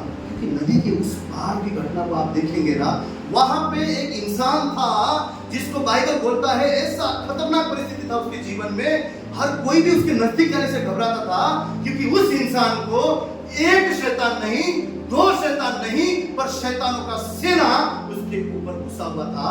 उसको जंजीरों से बांधा जाता था, शक्लियों से बांधा जाता था। वो जाके जो कब्रिस्तान होता है, जो मरे हुए लोग होते हैं, वहां पर जाकर वो सोता था, वहां पर जाकर रहता था। कोई इंसान उसके नजदीक जाने से डरते थे। इतना खौफनाक परिस्थिति था। और उस इंसान को आजाद करने के लिए परमेश्वर अपने चेलों के साथ जा रहा था। और उससे पहले परमेश्वर चाहता था कि मेरे बच्चे ना डरे, परमेश्वर चाहता था कि मेरे बच्चे ना घबराए। और वहां पर भी क्या बोला, वहां पर भी क्या बोला, तुम क्यों शक करते हो? यीशु मसीह ने उनको क्या किया, तुम क्यों डरते हो? ये आंधी तूफान को उसने क्या किया, तुरंत कहा और शांत हो गया। और चेलों को क्या कहा, क्या कहा, क्यों डरते हो? क्यों? परमेश्वर जानता था आने वाले जो सीन है वो और ज्यादा खतरनाक है, और ज्यादा भयानक है। लेकिन परमेश्वर ने अपने चेलों को क्यों चुना था पता है? इसलिए यीशु ने क्या कहा, मैं जो करता हूं ना उससे भी बड़े काम तुम करने वाले हो। वो ट्रेनिंग के लिए, वो कार्य के लिए परमेश्वर उनको निडर बना रहा था। उस तूफान में कह रहा था, मैं हूं ना, सब कुछ मैं ठीक कर सकता हूं, मैं हूं ना, सब कुछ आंधी तूफान भी मेरे सुनते हैं, मेरे साथ तुम हो ना, तुम्हारे कुछ भी कोई भी कुछ नहीं कर सकता, मैं तुम्हारे साथ हूं, डरो मत, घबराओ मत। क्योंकि आने वाला जो सीन था इससे भी भयानक था। शैतान का सेना उसके ऊपर बसे हुए थे। और इस प्रकार यीशु मसीह को दूर से देखा, बोला, समय से पहले तू क्यों आया? हमें मत निकाल, अगर निकालता है तो सामने जो सुअर है उन पर जाने दे, ताकि उनमें समा जाए।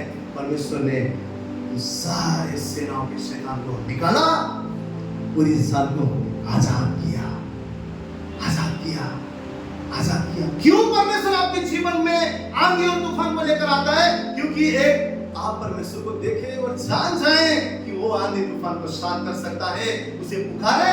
और दूसरा चीज, आपको वो बलवान बनाना चाहता है, सामर्थ्य बनाना चाहता है, निडर बनाना चाहता है। क्यों?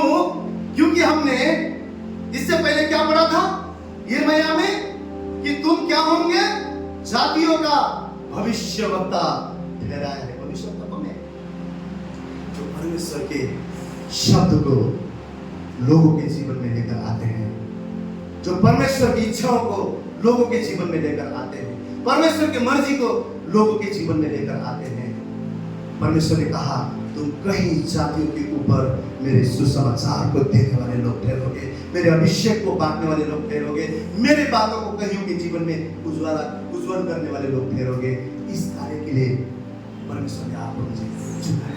यीशु मसीह ने क्या बोला, संसार के छोर तक जाओ, मेरे सुसमाचार को बांटो और लोगों को मानने लगाओ, उन्हें पिता पुत्र पवित्र आत्मा से बपतिस्मा दो और उन्हें क्या करो, मेरा चेला ठहराओ।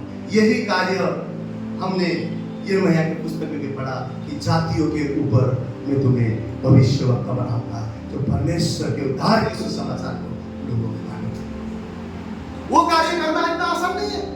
परमेश्वर का कार्य डरपोक के लिए नहीं है, परमेश्वर के कार्य बलवान के लिए है। वो बल आप और मैं खुद नहीं पा सकते। स्वयं परमेश्वर इन चैलेंजिंग, इन हालातों से, मुश्किलात से, दुख से, कठिनाई से, परीक्षाओं से हमें ले जाकर हमें बलवंत और सामर्थ्य बनाता है, ताकि हम उसके लिए जी सकें। अब्राहम को क्या बोला? जब अब्राहम 49 साल का था, तब परमेश्वर यहोवा आकर बोला, अब तो अब्राहम नहीं, अब्राहम होगा। सारे को बोला, अब तो सारे नहीं, सारा होगा, तुम जातियों के पिता ठहरोगे। कब बोला? 49 साल में। उससे पहले अब्राहम ने परमेश्वर ने किए हुए वादों को भी बहुत लेट हो गया बोल के अपनी जो हाजिरा थी काम करने वाली, उसके थ्रू उसने इस्माइल का जन्म दिया। परंतु परमेश्वर ने बोला, जरूर मैं इसे आशीष करूंगा, परंतु ये मेरा वाचा नहीं है। परमेश्वर ने 49 साल की उम्र में अब्राहम के पास आकर बोला, अब तुझसे संतान होगा, और 100 साल के उम्र में मरा हुआ शरीर से और मरा हुआ गर्भ से परमेश्वर ने इसहाक का जन्म करवाया। और उसके बाद ये होने से पहले 49 साल में, 49 साल का होने से पहले, ये वादा, उनका नाम बदलने से पहले परमेश्वर ने एक चीज बोला, मैं ईश्वर का ईश्वर हूं और मैं चाहता हूं कि तू मेरे उपस्थिति में चल और सिद्ध होते जा, सिद्ध होते जा। और सिद्ध कब किया अब्राहम को पता है? 22वां अध्याय में अगर आप घर जाके पढ़ेंगे उत्पत्ति में, उसने बोला जो प्रेम करता है ना अपना इसहाक से, इसको लेकर मोरे देश में जाएगा, वहां एक मैं स्थान बताऊंगा पहाड़, उसके ऊपर तू इसका होम बलि चढ़ाएगा। अब्राहम को एक परीक्षा दिया गया। ऐसा समय आया जिस बच्चे के लिए 100 साल का इंतजार किया, वही बच्चों को बच्चा आने के बाद में क्या लिखा है, जिससे तू प्रेम करता है। 100 साल के बाद बच्चा हुआ, इसहाक हुआ, और बाइबल बोलता है अब्राहम उससे बहुत प्यार करता था, बहुत प्यार करता था। और परमेश्वर ने बोला अब तू इसको बलि चढ़ाएगा। और अब्राहम ने क्या किया, परमेश्वर ने किए के मुताबिक तड़के सुबह उठा, उस लकड़ी को सिलेक्ट किया, हाथ में छुरी लिया, आग लिया, इसहाक को लिया, 2 सेवक के साथ गधे में, और 3 दिन का रास्ता लगा के उस मोरे देश में पहुंचे। और दूर से उस स्थान को देखकर अपने सेवकों को बोला कि रुको, हम जाके दंडवत करके आते हैं। और वो इसहाक के ऊपर लकड़ी डाल दिया, अपने ऊपर आग, और अपने पास आग, और इसको छुरी को लेकर वहां से क्या किया, जाने लगे। सोचिए कैसा उसका परिस्थिति है, कैसा उसका हालात है। जब पढ़ते हैं आंख से आंसू नहीं रुकते। एक बाप के लिए कितना मुश्किल हालत है, लेकिन परमेश्वर ने कहा वो ताकत कहां से आया। परमेश्वर उसको हर चैलेंज में, उस चैलेंज में भी बलवान बनाना चाह रहा था, उसको दृढ़ करने चाह रहा था। परमेश्वर ने बोला ये तो करेगा। और उसने बाइबल में कहीं नहीं लिखा है कि परमेश्वर ने उसको ऐसा किया। और बोला अब उनको बोला ये लोग अब हम जाके दंडवत करके। और रास्ते में पता है वो इतना सही था, अपने पापा को पूछता है तकलीफ भी है, आग भी है, पर जो हम लोग अर्पण करने वाले हैं बलि वो कहाँ है? आप कैसा लगा, कैसा लगा? इतना ज्यादा चैलेंजिंग से उसका जीवन भरा हुआ था। वो बोलता है यहाँ चरवा जो है ना वही पता है।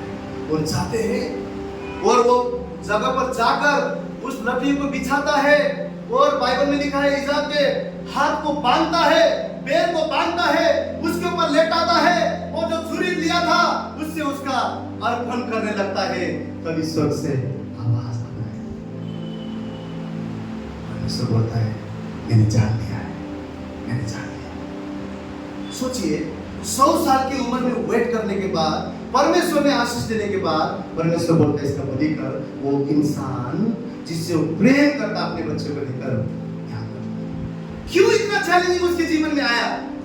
आज हम पूरा दुनिया, पूरा इतिहास गवाह है, आने वाले कई युग तक इंसान पढ़ता है अब्राहम विश्वास का पिता ठहरा गया। आपका दुख, आपका परेशानी, आपके परीक्षाएं आपके जीवन में आने वाले दिनों में आपके नाम को महान करेगा, आपके नाम को उत्तम करेगा, आप श्रेष्ठ होंगे, आपके जीवन कईयों के लिए आशीर्वाद ठहरेगा। लोग बोलेंगे क्या इसका जीवन है?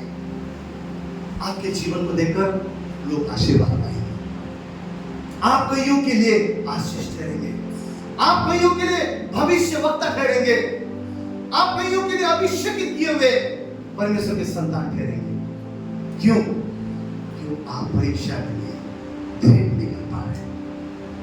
परीक्षाएं हमारे जीवन को कमजोर नहीं, तगड़ा।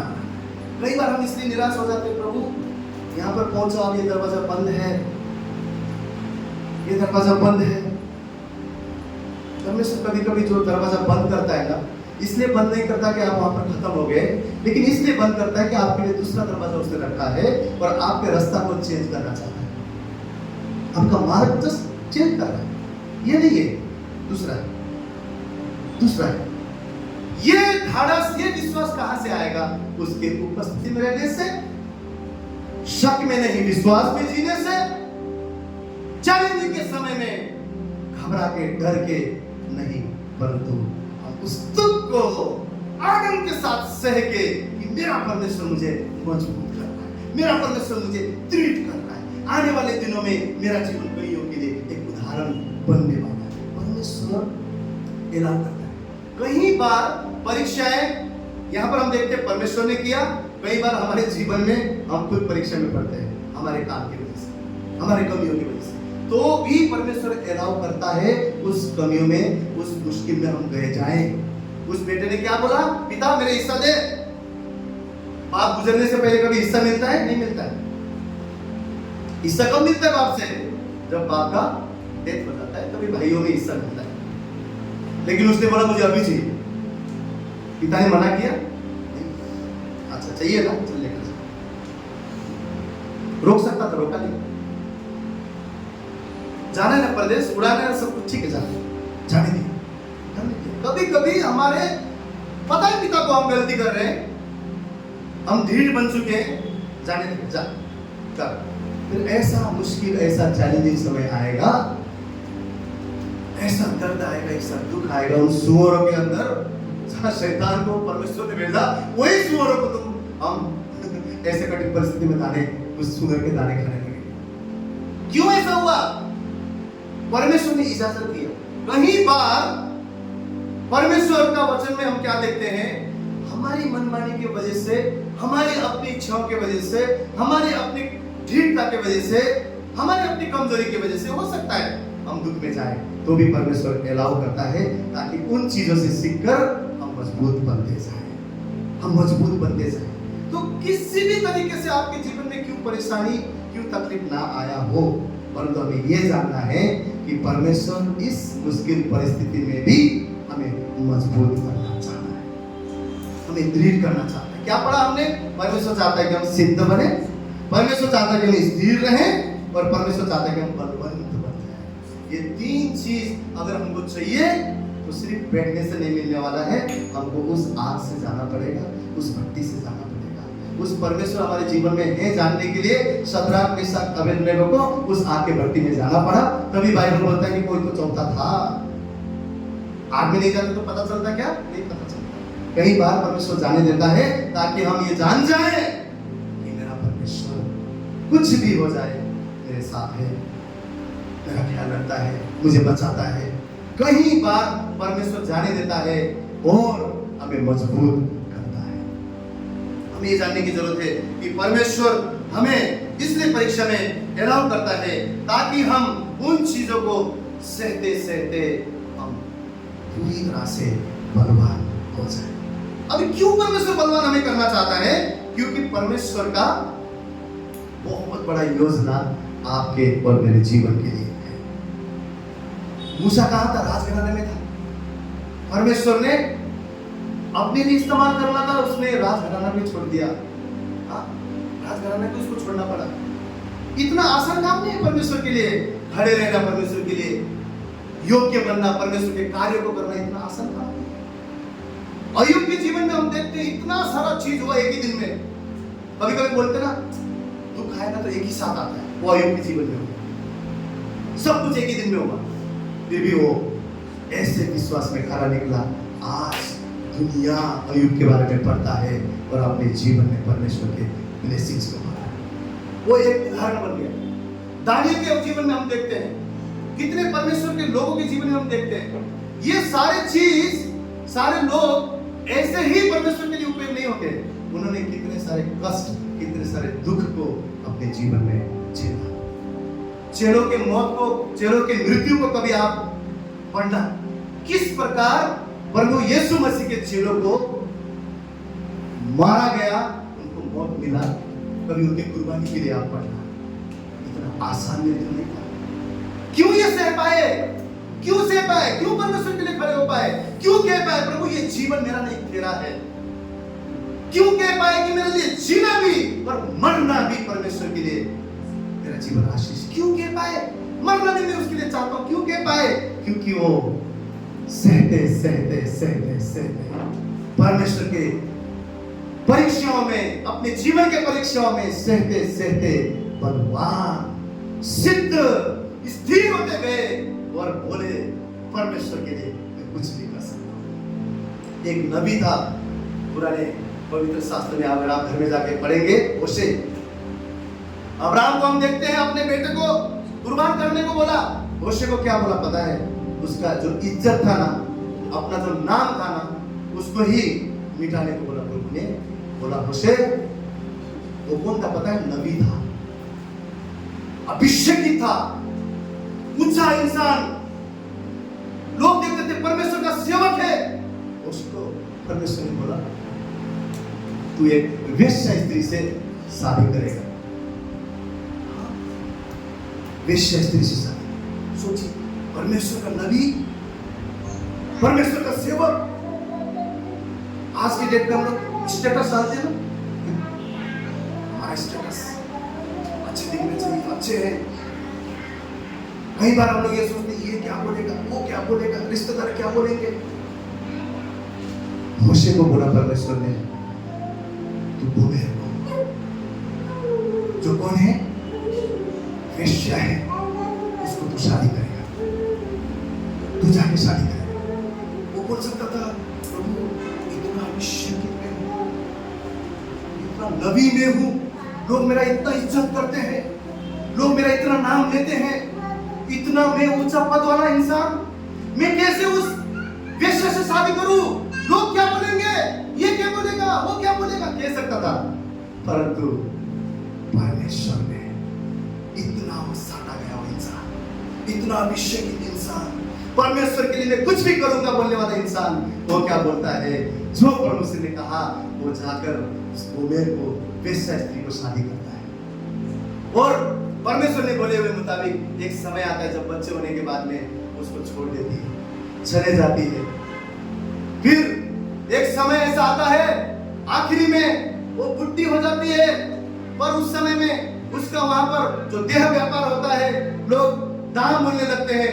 पर इसका गोमेर इतनी बुढ़ी हो जाती है, इतने ये हो जाती है, उम्र में बड़ी, लोग कोई भी उसको खरीदने के लिए तैयार नहीं होते हैं। उस समय होशे जाता है और एक आवाज आता है मैं उसको खरीदूंगा, तो फिर से वो लेकर आता है, फिर से उसको अपनाता है। ये सारा चीज क्यों हुआ?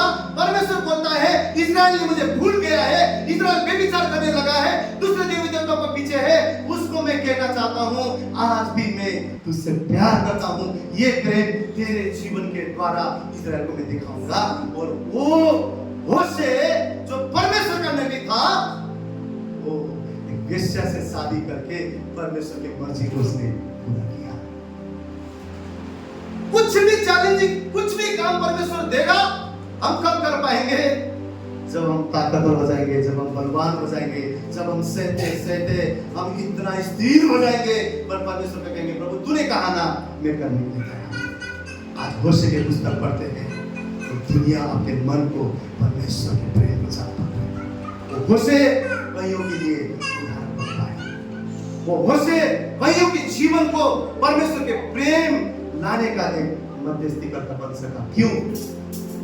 क्योंकि उसने कहा प्रभु मेरे नहीं तेरी इच्छा पूरी हो जाए। इधर खड़े होके गीत में चार दीवार के अंदर बोलना आसान है, प्रभु मेरे नहीं तेरी मर्जी पूरी हो, परंतु अपनी जिंदगी में जब परमेश्वर चैलेंजिंग लाता है, जब परमेश्वर बोलता है करने को, तब खड़े होके करने के लिए ना बल चाहिए, ताकत चाहिए, हिम्मत चाहिए, स्थिरता चाहिए, सिद्धता चाहिए, बलवान होना जरूरी है। और वही बाइबल बोलता है कि परमेश्वर हमें बनाना चाहता है। आप ऐसे नहीं चुने गए हैं, आपको ऐसे बैठने के लिए नहीं बुलाया गया है, मुझे ऐसे बैठने के लिए नहीं बुलाया गया है। परमेश्वर की बहुत बड़ा योजना आप और मेरे जीवन के लिए परमेश्वर ने रखा है। परमेश्वर बोलता है मैं भविष्यवक्ता बनाऊंगा। हम परमेश्वर के प्रेम के ऊपर शक करते हैं। आज परमेश्वर ने क्या बोलना चाहता है? दुख है, परेशानी है, घबराओ मत। एक ईगल का छोटा सा स्टोरी बोल के मैं खत्म करना चाहूंगा। ईगल आपको पता है, आई थिंक उसको गरुड़ बोलते हैं। ईगल क्या करता है? बहुत सब कुछ चीज लाकर घोंसला बनाता है। इधर से रुई लाया, थोड़ा कपड़ा लाया, मुलायम चीजें लाया, घोंसला के ऊपर मस्त अच्छा सब चीज लाके घोंसला बनाता है। फिर उसमें उसके बच्चे होने लगते हैं। फिर क्या करता है? अलग अलग जाकर उनके लिए आहार लेकर उनको खिलाता है। फिर जैसे जैसे बच्चे बड़े होने लगते हैं, ईगल क्या करता है? धीरे धीरे जो मुलायम चीज था उस घोंसला से निकालना शुरू करता है, और जो चुभने वाली चीजें हैं, छोटे छोटे तार, छोटे छोटे आयरन की चीज, छोटे छोटे कील, ये चीजें लाके वो घोंसले में रखना शुरू करता है। क्यों? ताकि अब उन बच्चों को चुभे और उस घोंसले से बाहर निकलने की कोशिश करे। कई बार हमारे आशीषों में, कई बार हमारे अच्छे दिनों में हम इतने आरामदायक हो जाते हैं, दूसरा करने में मुझे खीरे की जरूरत है, कसा ना करायचं मला, ये आहे ना, मेरे को क्यों करना है? अच्छा घर है, अच्छा परिवार है, अच्छा काम धंधा चल रहा है, सब हालेलुया, थैंक यू जीसस। मैं आपसे कहता हूँ उसके लिए परमेश्वर ने आपको मुझे दे चुका है, उसके लिए परमेश्वर ने आपको मुझे दे चुका है। और ये क्या करता है? धीरे धीरे उन सब चीजों को निकालना शुरू करता है, इन चीजों से उसके घोंसले को भरना शुरू करता है। वो अरे अच्छा था, अब तो क्या होने लगा, चुभने लगा। वो धीरे धीरे बच्चे घोंसले से बाहर आने की कोशिश करते हैं। फिर ईगल क्या करता है? उड़कर आता है, उनके चोंच को पकड़कर हवा में छोड़ देता है। वो जैसे थोड़ा थोड़ा उड़ते गिरने लगते, फिर से नीचे से जाके क्या करता है? अब उड़ने की ट्रेनिंग उनको दे रहा है, अब खुद के ऊपर निर्भर होने का ट्रेनिंग उनको दे रहा है, अब उनको बलवंत होने के करने की कोशिश कर रहा है। अब वो सॉफ्ट चीजें निकाल कर कठिनाई परिस्थिति उनके जीवन में उतार रहा है। क्यों? ईगल चाहता है अब मेरे बच्चे दूध पीने वाले नहीं, अब मांस खाने वाले, अपने ऊपर वो ताकत और बल से भरने वाले, ऊंची उड़ान भरने वाले मेरे बच्चे हो सके। उनको उड़ा के, उनको निकाल के वो छोड़ने लगता है हवा में। एक दिन नहीं, 2 दिन नहीं, कई दिन प्रैक्टिस करवाता है। और एक समय आता है वो ईगल के बच्चे उड़ते हैं, वो अपने खुद आहार ढूंढने लगते हैं और बलवान होते होते इतने ऊंचा उड़ान वो भरने लग जाते हैं। क्यों? क्योंकि उस ईगल ने उस प्रोसेस उसके जीवन में शुरू किया। अगर तकलीफ है, जान लीजिए परमेश्वर ने प्रोसेस शुरू कर दिया है। कठिनाई है, पर इस प्रोसेस शुरू हो चुका है। मुश्किल हालत है, जान लीजिए जिंदगी चुभ रहा है, कठिन है, कहीं अच्छा नहीं है, मुश्किल है, ऐसा परिस्थिति में मैं हूं, पैसा नहीं है, बीमारी है, बेचैनी है, अशांति है, ऐसा मुश्किल हालत में किसी को बोल नहीं सकता हूं। आप विश्वास कीजिए, अब आपका उठने का समय नजदीक है। परमेश्वर आपको बलवंत कर रहा है, परमेश्वर आपको स्थिर कर रहा है, परमेश्वर आपको अपने सामर्थ से भरना चाह रहा है। विश्वास कीजिए, अब उठने का समय नजदीक है, अब उठने का समय नजदीक है। लेकिन उसके लिए क्या करना पड़ेगा? उसके लिए क्या करना पड़ेगा? हमें ये विश्वास करना पड़ेगा, कि परमेश्वर मुझसे प्यार करता है। माँ के गर्भ में रचने से पहले उसने मुझे चुना है, मेरा अभिषेक किया है, मुझे नियुक्त किया है। दूसरा चीज, मैं परमेश्वर की उपस्थिति में सदा चलता जाऊंगा। तीसरा चीज क्या पढ़ा आपने? सिद्धता, स्थिरता और बलवंत, वो हमें करना चाहता है। अगर वो कठिन परिस्थिति में आप हैं, समझ जाइए आप परमेश्वर से बलवंत बना रहा है। प्रभु का वचन आज बोल रहा है कि आनंदित हो जाओ, मगन हो जाओ, खुश हो जाओ, क्योंकि अब उड़ने का समय आ चुका है। एक दिन क्या होता है, एक पेड़ के ऊपर ईगल का घोंसला है और उसी पेड़ के नीचे मुर्गी का घोंसला है। एक दिन ऊपर से बच्चा खेलते खेलते वो मुर्गी के इस पे गिर जाता है। बहुत दिन होने के बाद में भी वो ईगल का बच्चा भी चल ही रहा है। तो दूर से ईगल उसको ऑब्जर्व करते हैं, ईगल का बच्चा है, फिर भी उड़ नहीं रहा है। तो उसके सामने जाकर बोलते हैं, तू ईगल है, उड़। बोलता है, नहीं मैं मुर्गी हूँ, मैं मुर्गी हूँ। ज्यादा संसार में रहेंगे ना, हम मुर्गी है। संसार में कोई इतना ही बाबा, इतने मुर्गी है। वो बोलता है तू ईगल है, बोलता नहीं मैं मुर्गी हूँ, चल। फिर उसको उठा के ले जाना पड़ता है, वो पहाड़ पे लेके जाता, बोलता अब उड़, बोलता नहीं मैं मुर्गी हूँ। इतना उसके मन में डाल दिया है ना, इतना मन में डाल दिया, मेरा कुछ नहीं हो सकता। शैतान ने डाल दिया, मेरा कुछ नहीं हो सकता, कुछ भी नहीं हो सकता। यही मेरी जिंदगी है, ऐसा ही मैं रहने वाला हूँ, यही लाचारी मेरी जिंदगी। प्रभु बोलता है मैं भरपूरी का जीवन देने के लिए आया हूँ। विश्वास करने वालों के लिए सब कुछ संभव है, सब कुछ संभव है। और उसको क्या करना पड़ा? आप धकलना पड़ा उस बात से। वो जब धकला, अरे अरे अरे अरे अरे पंख निकल के बाहर आया और उड़ने लगा। और फिर पता चला अरे मुर्गी नहीं, ईगल हूँ। परमेश्वर के संतान है आप, जो आपके अंदर है, इस संसार में जो है उससे बड़ा है। क्या विश्वास कीजिए, विश्वास कीजिए, विश्वास कीजिए। हम उल्टे के लिए बनाए हुए इंसान हैं। हम भविष्यवक्ता हैं जातियों के लिए।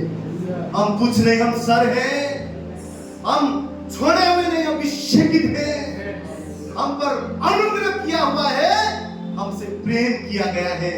माँ के गर्भ में रचने से कभी शैतान आपको धोखा ना दे पाए, कभी शैतान आपको फुसलाने ना पाए, कभी आप लाचारी में जीने ना पाए। उठकर कहिए शैतान दूर हो जा, मैं अभिषेकित हूँ। मुझे मसीह ने बुलाया है, उसने मुझसे स्नेह किया है। मैं जातियों के ऊपर भविष्यवाणी करूंगा, भविष्यवक्ता हूँ, परमेश्वर का सेवक हूँ। वो कितने भी दुख आए, कितने भी चैलेंजिंग आए, कितने भी तकलीफ आए, मैं आनंदित होता हूँ, क्योंकि ये मेरे जीवन में स्थिरता लेकर आ रहा है, दृढ़ मुझे कर रहा है, मुझे बलवान कर रहा है। अब मैं उड़ूंगा, उड़ूंगा, उड़ूंगा। ऐसे लोगों को परमेश्वर की जरूरत, परमेश्वर को ऐसे लोगों की जरूरत है। डरपोकों के लिए मसीह के राज्य नहीं है, डरपोकों के लिए मसीह का राज्य नहीं है। इसलिए परमेश्वर सामर्थ्य बनाना चाहता है। दुख कष्ट आया, डरिए मत, अब जान लीजिए मेरा उठने का समय आ चुका है। परमेश्वर इस वचन पर आशीष करे। आइए हम प्रभु के लिए जोरदार ताली बजाएं।